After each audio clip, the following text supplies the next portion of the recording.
I'm awesome.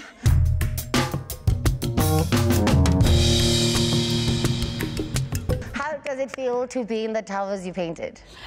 So funny enough, this is actually my second time in here. Yeah? First time was just kind of getting a feel for the magnitude of the tower just before I painted it. And now I'm really glad that I get to be here with you also. That is insane. Weren't you scared of falling, painting like that entire thing? So I wasn't climbing on top of the tower to actually paint. So they actually have a team of like scalers.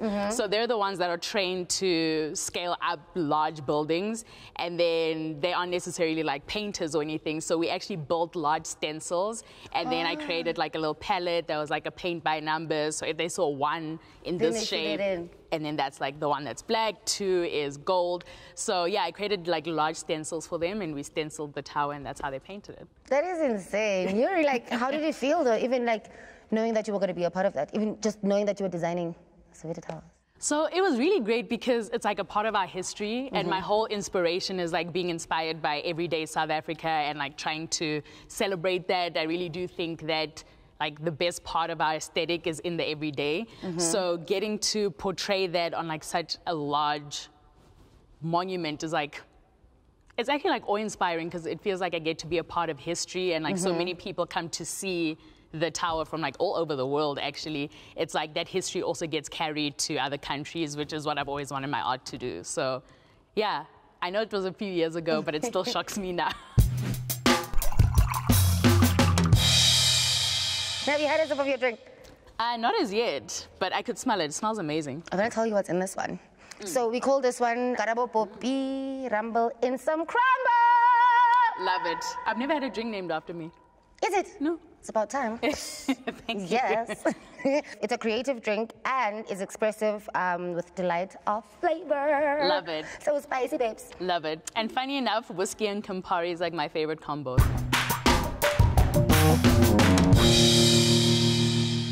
So you know, right? The show is called Madness Method. Yeah. And I'm not going to ask you boring questions and all that jazz stuff you can Google. Oh, by the way, it's very hard to Google a lot of things about, like, you're very good with just putting your work out. And Is it? Yes. Oh, thank you. So hard. I'm even looking for, like, who are Karabo's parents? No, it's Karabo Poppy. It's Karabo Poppy. It's like, how do you do that, though? Is it conscious?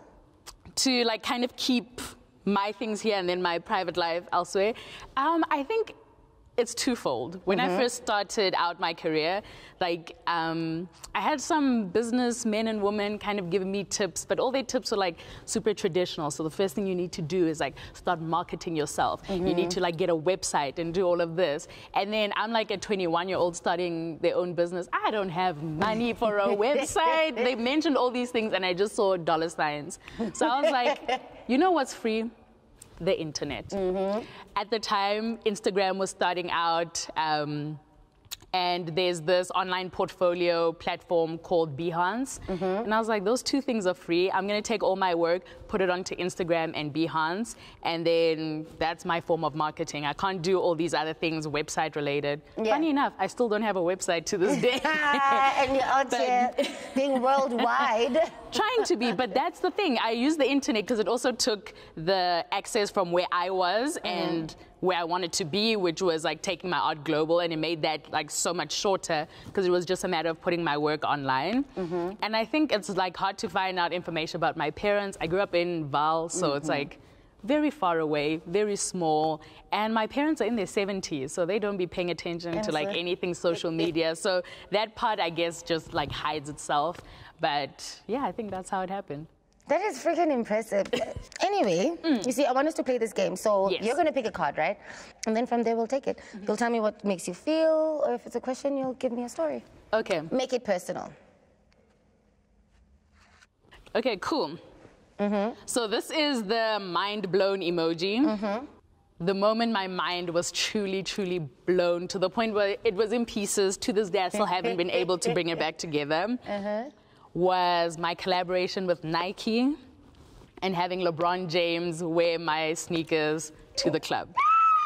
So then, yeah, he just posted a story, like took a whole thing with his phone while he was in the car saying that he's on the way to the club, and like I saw my name on the sneakers. So I got like the email from Nike saying that they really love my story, love my work, and they would love for me to kind of tell the story of my illustrations and my art career and basically my culture and heritage as well.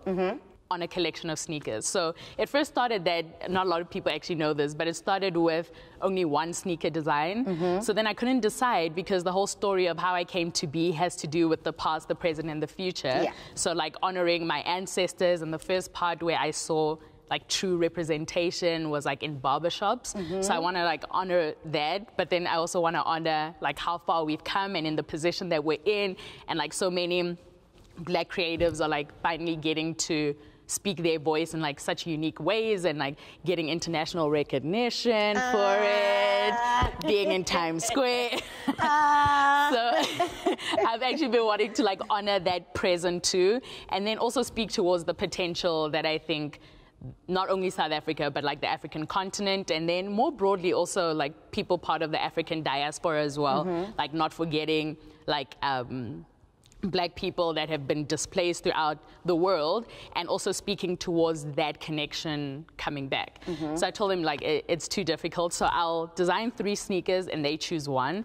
So they told me we actually love all 3. We're gonna take it from one sneaker to like a collection of sneakers, and just seeing like how far that spread.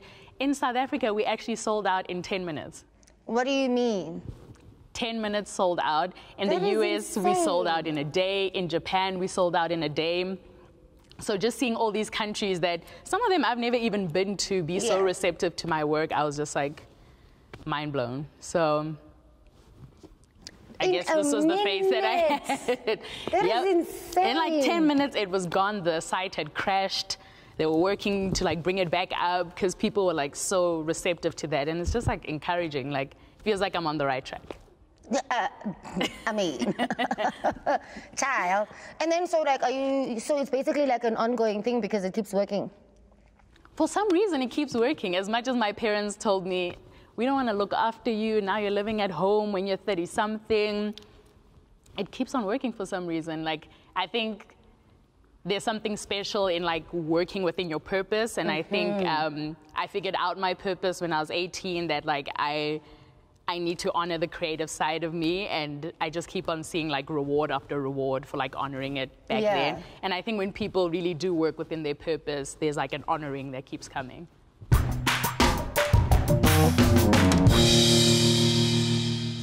Come, let's play another. Okay, let's see. This one's 21. So where was I when I was 21? I was just graduating. There was a lot of uncertainty. Yeah, it's pretty much when I decided that I don't want to go work for a company. So I had like, I think a month for my internship before I could get my degree. And I interned at an agency in Johannesburg, and it was actually like a really good experience because it taught me a lot. And one of the main things was that I don't want to be here. Like I had decided like I wanted to spend my time and my creativity like preserving the African aesthetic. I'd just been seeing it being exploited over and over, and yeah, it just like got me riled up, but in a good way, that this is actually, I want to work towards changing this. I want like Black people and African people to have like ownership over the work that we create, and also that like we should be the ones profiting from what we're doing. So often like we come up with the idea, we make the idea cool, and then it seems like we get maybe 20% of what everyone else gets. If any percent at all. Exactly. So I just thought, I want to be able to change it. I was like trying to look for people that could mentor me, that were doing what I was doing, but it was so difficult to find. Like I couldn't find like a young Black female that's into street art, illustration, any of that. I just couldn't find it. So I was like, I'll be the representation that I wanted to see when I started. So 21 was actually the age that defined where I am today. Oh,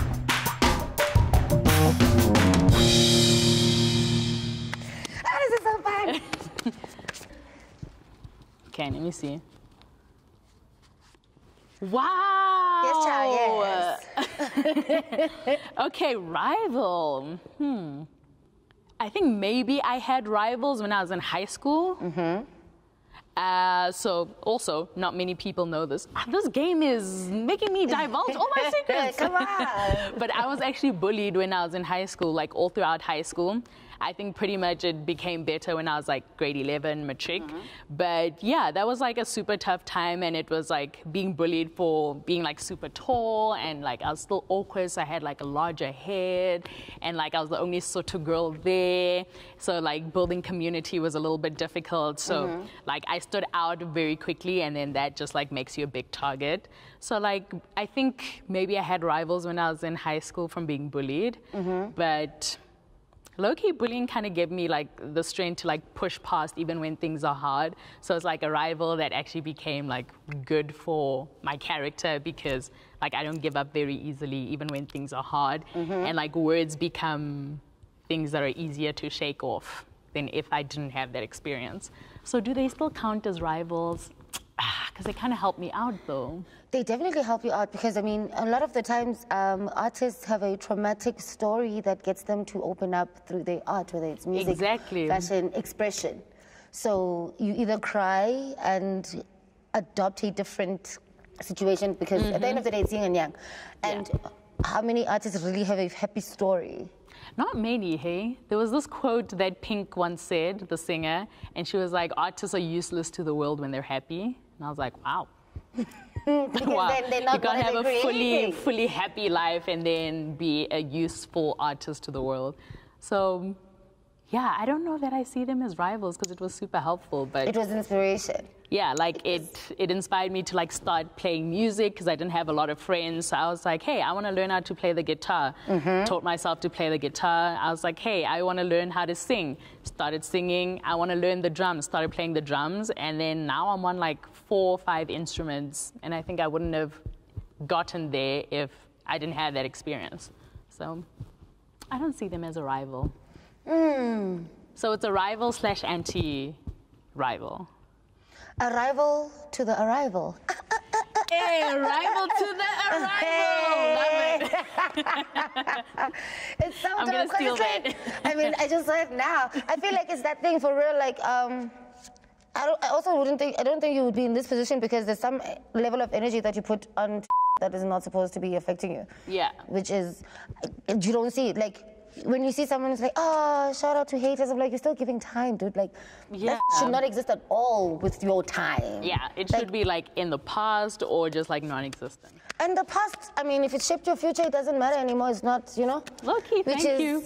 So let's get it. Even I was bullied. I was bullied for my bums. And this line, because I've got this permanent line outside of contouring. And so they'd all tease me about it. Now I'm just like, oh, so you're teasing me for the currency? Because now you're paying for the features I got teased for. Thanks. Which is also so weird, because things that you were teased for before are like things that people are coveting now. Yes. Yeah, exactly. People are paying money to be able to look like that because they didn't get it naturally. So it's just like weird how like this was something that was seen as a detriment, and like now it's actually seen as like beautiful and like a desire. Strange. Even a nickname for having a big bum, and just like, okay, shout. But now you're older, and you're like, Like I used to get you know made when fun God of, made you? Yeah. They slept, they're like, okay, Sab, you're alive, go. You can go. They're like, ooh, child, okay, let's get some. Love it.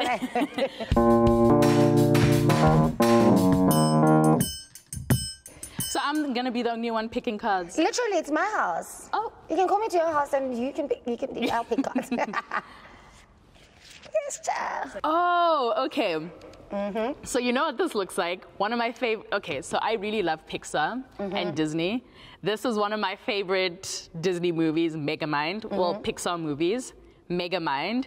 The bad guy from Megamind, I forgot his name, but he's an alien that comes to steal like a certain element that we have on Earth. And this looks like how he looks when he's out of the metal suit. He's in a suit because he's come to Earth to come and like pillage the element that he's looking for. And then in connection to you though, having to wear a suit to take something from this world, like is there any relation? I think when I decided to start my street art career, so I was working as like an illustrator and a graphic designer, but I had this desire to make my work super accessible, and I felt like my work is only accessible if you have access to the internet. So I decided like I really want to work in a place or in a discipline where you wouldn't need anything except sight to be able to experience my work.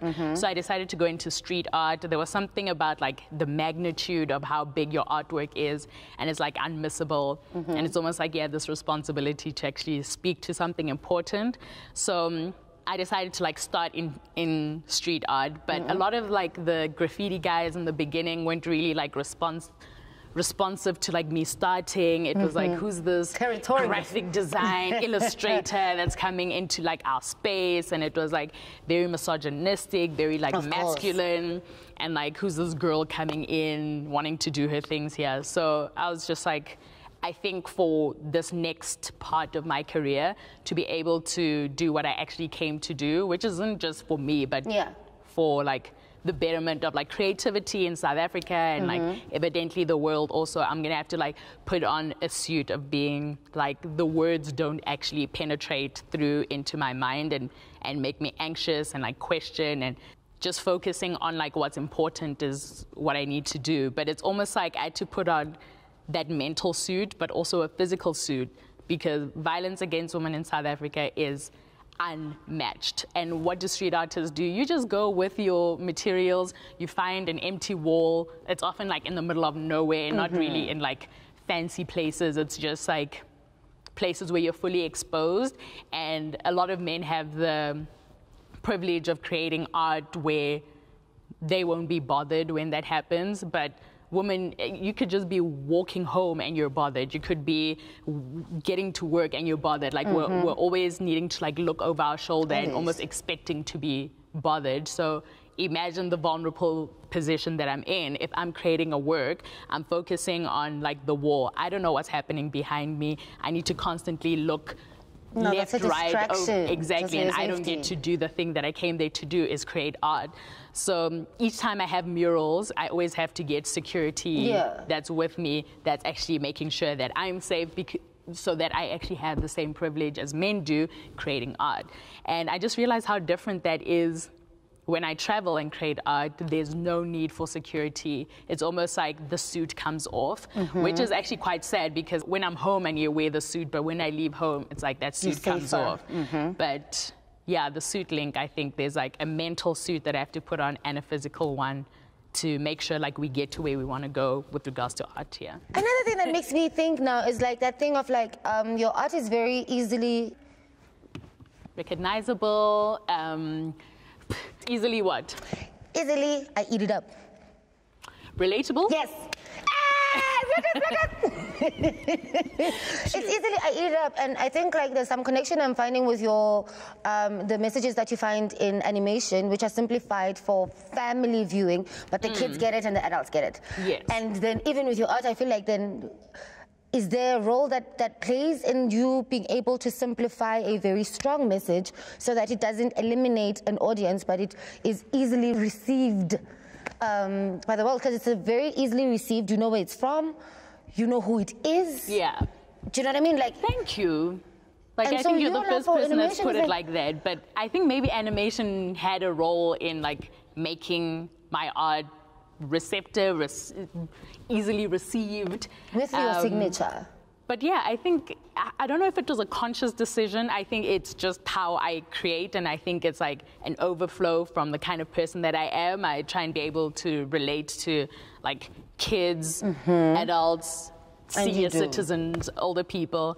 Yeah, and it's just like interesting. I haven't had someone say that about my art, but I think there definitely is a connection now. Like yeah, the simplification, because it's like, for instance, I'll always say writing 3 pages of an emotion is the easiest thing to do. Making a sonnet of an emotion and connecting to everyone, that's the art. Because now it's condensing it. Yes, exactly. Simple, to the point, hits home, yet is freeing. And it's that simplifying an emotion and capturing everyone. It's like, I'm seeing something that relates to me, and I know who it is. I never have to question it anywhere. So that's freaking special. That's one of the nicest things anyone said about my art, hey? It's a fact. I'm not being nice. I'm just being factual. So I received you're it freaking in a nice amazing, way. dude. Thank you, my friend. Are we gonna do another one? Absolutely. Okay, I'm ready. Flowing. I'm ready. This is too fun. I feel like next thing that should come out is 30 seconds. I'm ready. We were doing it here. We're gonna do it properly. But I want to go against you because I just want to make sure, you know, the competition must be up there. Let's go. Let's do it. Let's do it. Okay. I promise you, I'm gonna beat your ass. Let me take this first. 30 seconds. And I just got Pictionary, but I don't know how to play it. I'll teach you. We play Pictionary a lot. Hey, what's your biggest mistake? Hey, my friend, this one's hard. Oh, why is it hard? This one's a hard one because I try and look at things in a way where I don't like see something as a mistake. I think, hey, my friend. Thank you. Thank you. Appreciate it. Yes. Cool, thank you. Because I try and see things more positively. I try and look at it like you may have done something and it's not a mistake, it's just something that didn't turn out the way that you had imagined or pictured it. A mistake that stays in my head was probably not coming out to my dad as gay sooner. I didn't come out to my dad until this year, and it was because I was so scared of him.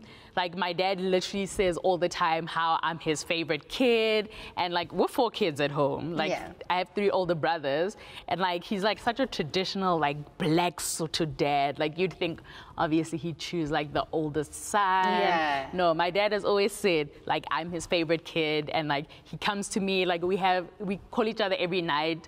We like gossip in the night.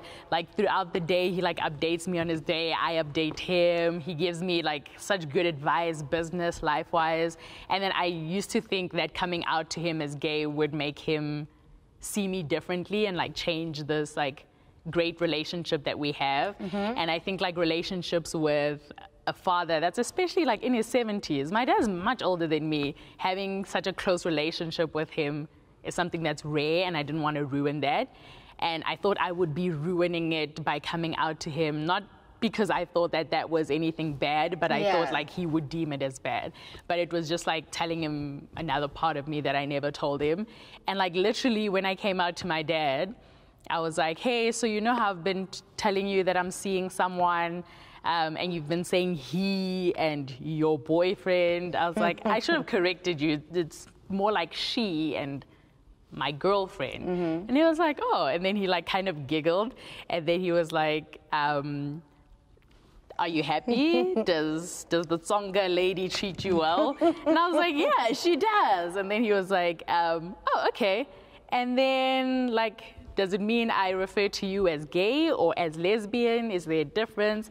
And I was like, the difference is like the old way of looking at it. Gay, lesbian kind of means the same thing, but I identify as lesbian. And then he was like, oh, okay, cool. I was like, wait, where's the big... I kept on looking at him and he was like, what? We're good. I was like, where's the big blowout? Where's the everything? And like, his only concern is like, am I happy? And like, how does he refer to me so that he's not offensive? Yes. And I was like, from a 70-year-old, he's 72 actually, such a dad. So yeah, I think a mistake that like stays in my head is I should have told my dad this part of me much sooner, because I think it would have even brought us closer, because I wouldn't have felt like I'm hiding something from my dad. We are getting very honest today. I mean, so what even got you to tell your dad? I think because I'm in like a serious relationship, and then I always like try and be as honest as possible with the people around me. And I'm just like, why is the one person that's like the closest to me, my dad, someone that I feel like I can't be honest? And if I'm like keeping something from someone physically, I feel like it makes me itch. I don't feel comfortable when I'm around that person. And then, yeah, I was just like, I actually don't want to keep this from my dad. And I don't want my partner to feel as though like I'm keeping her as a secret or anything. So I don't know. I just really don't like secrets. I don't like, if you're keeping something from someone, it's a lie. So I don't like lying either. So I was just like, I'm so close with my dad. I just want him to know like everything. Now my dad knows everything. Like, I literally have no secrets, and I feel so much better. I mean, how did the other partners feel?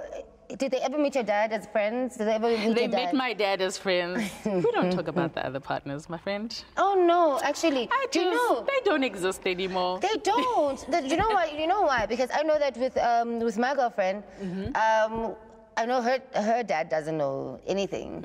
Her mom is a rock star. We were literally having a braai yesterday. Dads always kind of know, though. No, my dad knew. My dad, when I called him, because I wasn't that close with my dad, but I'm close with him because I have taken my favorite part of him, which is the non-disappointing part, which is his jokes. He's funny. Love it. So we're tight because he's funny. And now when I told him, because he met Stogie in December, and I'm like, oh, by the way, so the girl you met is my girlfriend. And he's like, it's about time, these little boys. I'm like, what? He was like, you chose well. Yeah, he was like, it's about Not time. That it's a choice, you should have just like dated good. girls from a long time ago, because he's just like, you're stuck with these boys like me. Right? So I'm like, I'm not stuck with them. I'm not like your wife. So, but anyway, we good. So it's just like, it was a different dynamic. Yeah. And my partner's dad just found Jesus. And so she's just like, we'll see. But it doesn't mean the two are like mutually exclusive. You can be like someone that identifies as Christian and like your relationship with God is like close and still be gay. Like it's not to say the two are separate. Absolutely not, because then it means you only love Christians and you don't love other believers. Do you know what I mean? Like, but you relate to Christianity. It also means you're not fully grasping the concept of love, which is Christianity. Which is South Africa. Hey, that's also a tough one. Hey. It's a very tough one. Don't you find it funny that most boys are homophobic here, but they lick each other's without knowing the story? Because if a girl talks, it's like, oh, so you're homophobic when it comes to just being yourself and being happy and being open and say, yes, cool, great, whatever. I'm free, I'm an open person. You have to hate. And it's just like... And also, I have a problem with that phrase, like homophobia. A phobia implies like you have like this deep fear of something. Yeah. But like they're not... Homophobia. It's like they're not afraid of the queer community. Because so many times there's like queer people that have been killed, assaulted. It's not a fear that they have. They're just... No, but psychologically, fears make you want to eliminate what makes you scared the most, especially about yourself. It's not a phobia, my friend. Then it's not for yourself. So you're scared. It's your fears that make you feel uncomfortable by someone living their lives. If you're afraid of something, how often, like people that have arachnophobia, how often do they go kill the spider and like step on a spider? Like, it depends. Maybe it has you have a retreat. Maybe you have a doom, and you can be in a distance and do that. I think I would treat that as social media. I think a phobia is like you are scared, an exaggerated amount of afraid. So like I'm deathly afraid of frogs, but frogs don't affect me though. Like they're not in my immediate space. I like can go a year without encountering a frog, but I'm extremely afraid of them. So I don't think it's because it directly affects them. It's like way deeper. I think it's a combination of just like having inherent hate and dislike and like discrimination. I think some people just like have that within them, and it's like they don't know any other way to operate. So they must be hating something, or must be disliking something, or must be able to discriminate against something. And just some people choose to discriminate against queer people. Yes, let's continue. This is too good though. Okay, so this one is South Africans must stop. I feel bad saying this, but there's a few things that I'm thinking. Say them. I think the first one that South Africans must stop is gender-based violence. I think that is incredibly limiting and slowing down the potential that we have. I think it's causing more problems that we have the capacity to deal with. And I become extremely passionate whenever I see an imbalance. And in relationships where there's gender-based violence, that imbalance really makes me like angry. And it's like people aren't thinking of the long-term psychological effects that this will have. We see the immediate like physical, economic effects that it has now, but the psychological ones are low-key even worse because it's something that's going to get passed down. It's affecting that person's entire life. Even once that person is out of their lives, they still stay with the reminders, the perpetuated cycles and like habits. So I think gender-based violence is like a horrible disease that South Africans need to stop and get right now. I think another thing that South Africans should stop is how they teach creative children in schools. I think how schools are currently teaching creative children, like schools don't know the best way to teach creative children. And I think while the world is like advancing as much as it is, we want to give like kids like, we want to give South African kids, like, a step forward, like a head start to everyone. So how they teach creative kids is second. South Africans should stop homophobia. South Africans should stop xenophobia. Yes. And I think in all these things that I think South Africans must stop is prioritizing one over the other. Like, men are prioritizing themselves over women. Owning a penis is number one human in the world. Exactly. And we're like prioritizing South Africans over like other Africans or people in other countries. Like, we're prioritizing straight people over queer people. Like, that I think is something, like, that imbalance is something that we need to stop. We need to start seeing like equality for like what it is. And actually, you know what, because I know how annoying it can be to have to feel like a spokesperson. Like, we'll have a conversation outside where it's like, oh no, she told me that they're not she or he. But when we're talking, you're still using the she or he without listening to what they say. Outside of reiterating what they said, you're not listening to what they said for you to change your vocabulary. They didn't know what non-binary meant. I think like, I've had a lot of friends that also are non-binary, and I've seen the interactions with other people that are still understanding that. And people seem to mess up pronouns quite a lot. And I think it's because you're still seeing gender as something that's like a dichotomy. You're still seeing like male, and it looks like this and it acts like this, and female, it looks like this and it acts like this.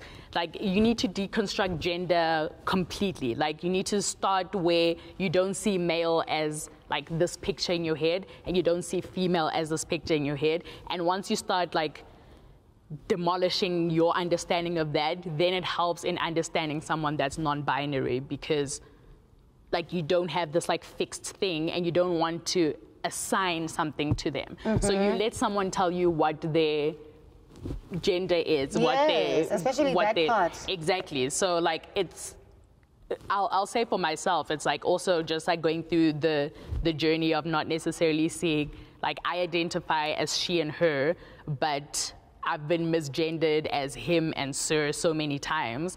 And it's just like having people still see very masculine traits as like belonging to one gender, where that's not the case. So I think like once you start deconstructing the image or conventional idea of like female and male, that would like help you understand like non-binary a little bit more. So it's that thing of like, you can make an excuse, but when you're conscious, you make an attempt. And I find a lot of people, when you make an attempt, like, you don't offend anyone because we see your attempt. But malicious, we see it too, or ignorance, we see it too. Exactly. And that's still. A lot of people like will say like, but in English it doesn't make sense. That is a cop-out. You can't say, I can't say they when I'm only talking about one person. Actually, that's a cop-out. Do you know in English, in our native language, it's actually they when you translate. English breaks it down to he and she. Because it could be a girl or a boy. You have to say girl or boy. But when you talk of a person and you translate it directly, it's person. Actually, so in our actual language, it will be person, it's not broken or down. Like that one. Yes. So if someone uses that as an excuse, they would you, because our language, when you translate it directly, it's not he or she, it's a person, it's them. That's true. So they were trying to be ignorant with a reason. Or don't want to change. Basically, with a reason which doesn't make sense. Because when you translate us, we still say people without knowing about every other aspect of life. The normal, natural word is people. Love it. So now, actually, because we're never going to stop. This part, you choose 3 cards, right? Okay, we each choose 3. Oh no! I choose 3. Yes, child. Okay. 3 cards, and then after those 3, you're gonna give me a full story. So we have the poop emoji. It was my idea first, and then we have a little vinyl record. I think if I didn't become an illustrator, street artist / graphic designer, I would have wanted to get into music. So music's been something that's like, just like always followed my life. Even like when my dad would tell me like bedtime stories, he'd come up like with a song to go with that story. Nice. So he used to like pretty much tell me the Bible in like story form. So then he'll be like, yeah, this is the story of King David. And then he'd tell me like David's story. And then he'll tell me like stories about Moses. And then like he'd make up songs at the time. So like music has been like from there until now, like playing 5 instruments and all of that, I would have gone into music. And when I think about it, doing illustration and art wasn't my first idea. My first idea was to become a doctor. Because also I grew up in Vereniging. There weren't like a lot of artists and like inspiration and like role models in what I was doing that I had access to. And it was before internet and all of that. So like anything that we knew was quite like limited. So I wanted to be a doctor. That was my first idea. And I'm really glad I didn't do that because I think I may have been a doctor. I think my heart would have been there for people and like helping people, but I find that I think I may be a better illustrator than a doctor. And that's why I admire doctors and what they're able to do, because if I had seen that much blood, I think I would have been a doctor. Sorry. For real? Yeah, and that's the story that I have. Would have been music, would have been a doctor. That was my first idea, but in the end, would have probably been a musician, doctor, and I'm glad that I'm where I am now. This is too epic. No, I think we need another drink for Megan. And I love the drink also. Kana, what's this drink called? It's the Karabo Poppy Rumble in the Crumble. Jungle. That one.